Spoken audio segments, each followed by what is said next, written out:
Welcome to the banker lamp. Please enjoy the video. You start now by duplicating the background layer so you can always revert. Use the quick selection or pen tool to make a focus selection around the subject. Then click Select and Mask to refine the edge. Once inside Select and Mask, increase radius slightly to capture hair or fur, apply a small smooth and feather, and raise contrast to tighten the edge.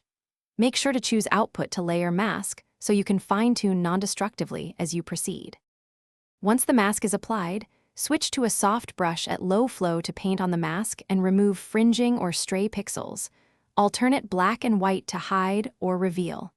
Next, analyze color and luminance differences and use curves or selective color adjustment layers clipped to the subject to match shadows and highlights.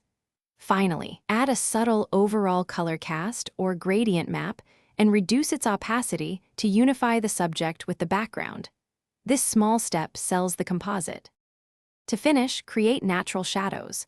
Paint a soft black shape under the subject, set to multiply, and blur to match distance from surface, then lower opacity for realism. Add subtle noise or grain to the subject so texture matches the background, and sharpen selectively where needed.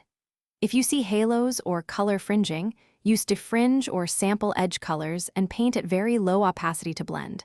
If things still look off, toggle adjustments and compare with the original until proportions and lighting read as one cohesive photo. Thanks for watching. If this was helpful, leave a like and consider subscribing. See you next time.